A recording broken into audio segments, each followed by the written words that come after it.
आज की हमारी चर्चा महाभारत युद्ध के बाद के उस दौर पर है जब सब कुछ शांत लग रहा था।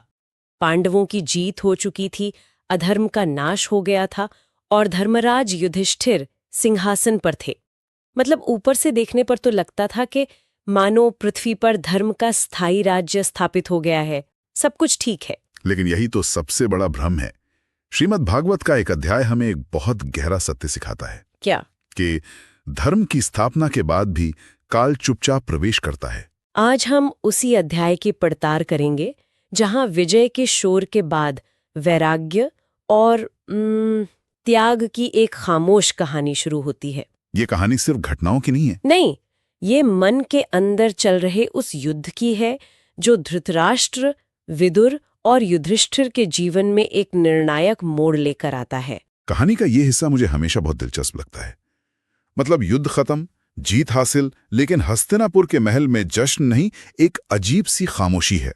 खासकर धृतराष्ट्र के मन में क्या चल रहा होगा। बिल्कुल, जिनकी सेवा वही लोग कर रहे थे जिन्हें वो हमेशा अपना दुश्मन समझते थे। हाँ, यही इस कहानी का केंद्र है। युद्ध समाप्त हो चुका है, लेकिन महल में एक व्यक्ति है जो शरीर से तो जीवित है पर आत्मा से लगभग मर चुका है। राजा धृतराष्ट्र। युधिष्ठिर तो उन्हें पिता समान सम्मान दे रहे थे। हाँ, सभी पांडव और कुंती उनकी सेवा में लगे थे, फिर भी उनका दिल वो जल रहा था। स्रोतों में बहुत मार्मिक वर्णन है कि उनका अंधापन सिर्फ शारीरिक नहीं था। मतलब वो पुत्र मोह और सत्ता के मोह में भी अंधे थे। अब वो दूसरों के टुकड़ों पर जी रहे थे।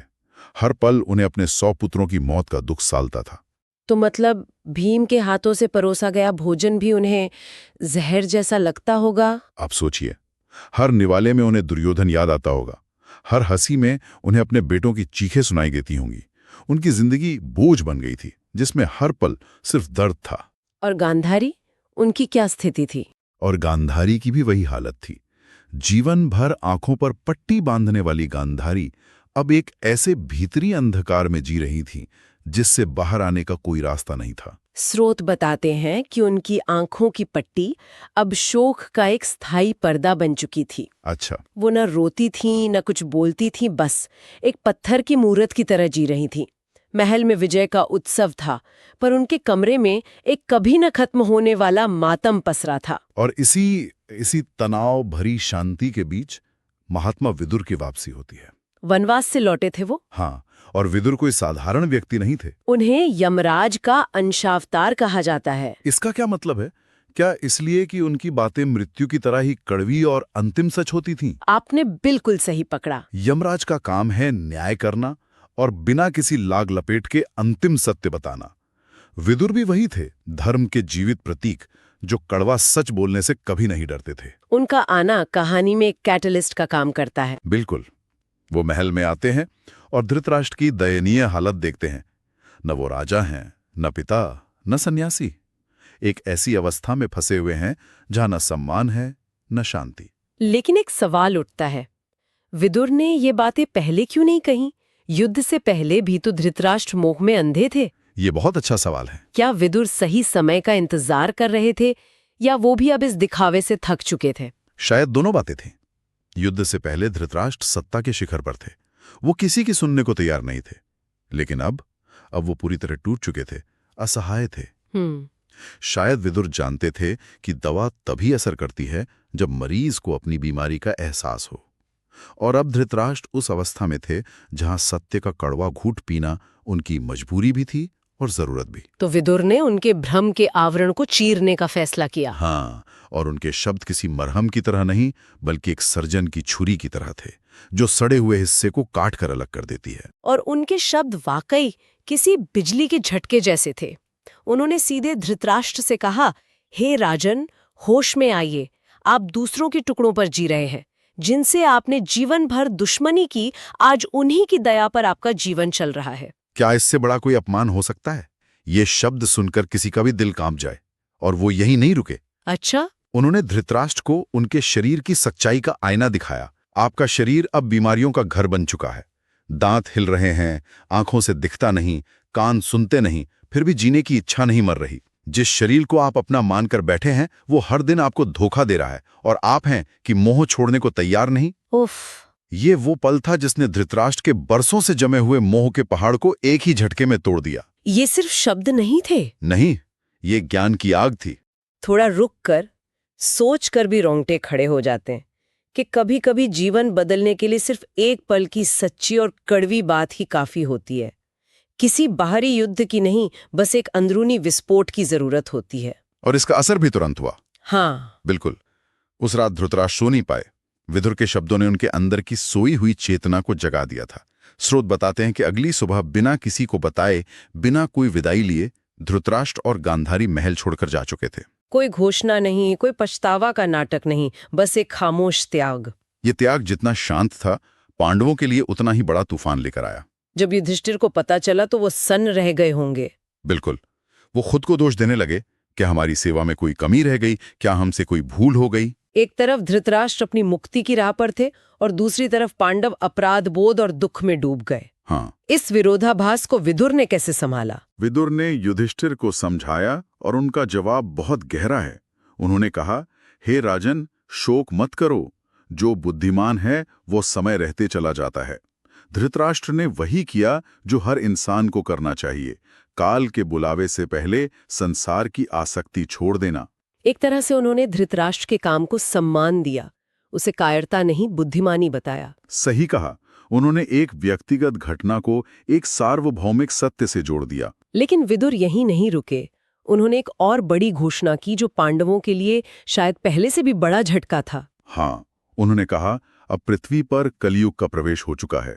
उन्होंने कलयुग के लक्षण बताए, जहां भाई भाई पर भरोसा नहीं करेगा, बेटा बाप का सम्मान नहीं करेगा और धर्म सिर्फ किताबों और बातों में बचेगा। यह सुनना पांडवों के लिए एक और बड़े झटके जैसा था। बिल्कुल। जिस धर्म की स्थापना के लिए उन्होंने इतना बड़ा युद्ध लड़ा, अब वही धर्म उनकी आंखों के सामने खत्म होने वाला था। विदुर के इन शब्दों ने युधिष्ठिर के मन में एक नया बीज बो दिया। वो सोचने लगे होंगे, अगर धृतराष्ट्र जैसा मोह में डूबा हुआ इंसान भी त्याग कर सकता है तो हम क्यों नहीं। सही। यहीं पे दो शब्द आते हैं, धृतराष्ट्र का त्याग और युधिष्ठिर का वैराग्य। क्या इन दोनों में कोई फर्क है? बहुत बड़ा फर्क है। क्या बिना वैराग्य के भी त्याग संभव है, जैसा शायद धृतराष्ट्र के मामले में हुआ? ये इस कहानी का सबसे गूढ़ हिस्सा है।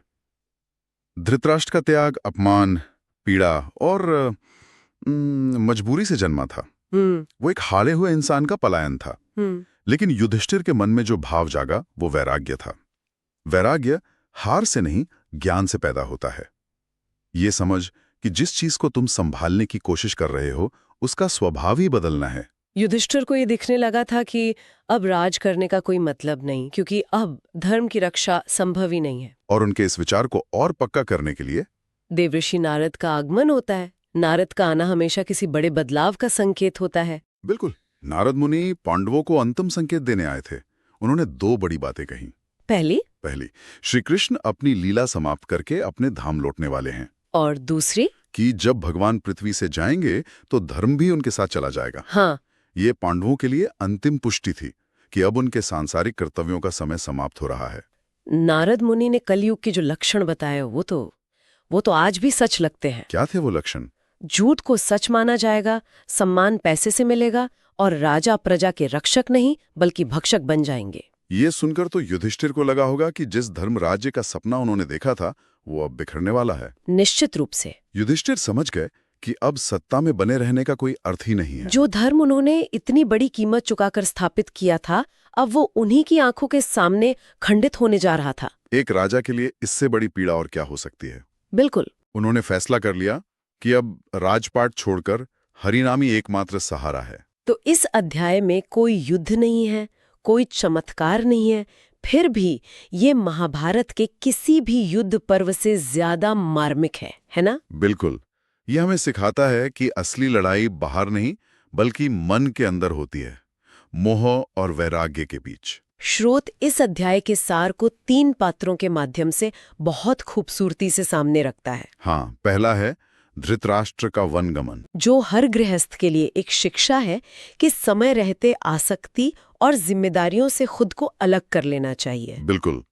दूसरा, विदुर का उपदेश। ये हर लीडर और शासक के लिए एक आईना है कि सच सुने, चाहे वो कितना भी कड़वा क्यों ना हो, क्योंकि वही मुक्ति का रास्ता दिखाता है। और तीसरा युधिष्ठिर का वैराग्य, जो हर साधक के लिए प्रेरणा है कि जब कर्तव्य पूरा हो जाए तो अगली यात्रा के लिए तैयार रहना चाहिए, पुरानी सफलताओं से चिपके नहीं रहना चाहिए। अंत में एक बात कही गई है, ये अध्याय उस क्षण के बारे में है जहां मनुष्य स्वयं से हारता है और आत्मा जीत जाती है।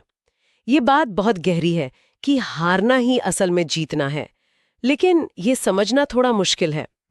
मतलब धृतराष्ट्र ने अपना मोह छोड़ा, पर क्या ये उनकी हार थी या मजबूरी? क्या वो वाकई अपनी मर्जी से हारे या विदुर के तानों ने उन्हें हरवा दिया? ये हार और जीत का द्वंद्व ही तो जीवन है। धृतराष्ट्र अपने अहंकार से, अपने मोह से और अपनी उस पहचान से हारे जो उन्होंने जीवन भर ओढ़ रखी थी। और जैसे ही वो हारे, उनकी आत्मा ने मुक्ति का रास्ता खोज लिया। इसी तरह युधिष्ठिर अपने धर्मराज होने के कर्तव्य बोध से ऊपर उठे। उन्होंने उस राजपाट को छोड़ने का फैसला किया जिसे उन्होंने जीता था। एक तरह से वो अपनी सबसे बड़ी उपलब्धि से हार गए, ताकि उनकी आत्मा अपनी अंतिम यात्रा पर निकल सके।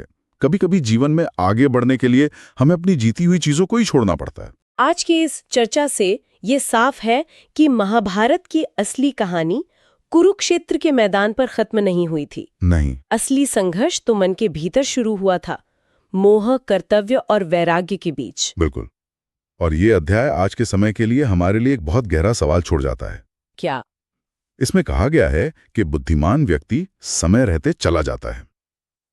आज के युग में जहां हम अपनी भूमिकाओं और जिम्मेदारियों को, चाहे वो सीईओ का पद हो, परिवार के मुखिया का रोल हो या कोई सामाजिक पहचान हो, उसे अंत तक पकड़े रखना ही सफलता मानते हैं। सही बात है। ऐसे में इस समय पर चले जाने का क्या मतलब हो सकता है? क्या ये सिर्फ भौतिक संसार छोड़ने की बात है, या ये अपनी पुरानी पहचानों, पदों और धारणाओं को सही समय पर त्याग देने का भी संकेत है, ताकि हम जीवन के अगले चरण में प्रवेश कर सके?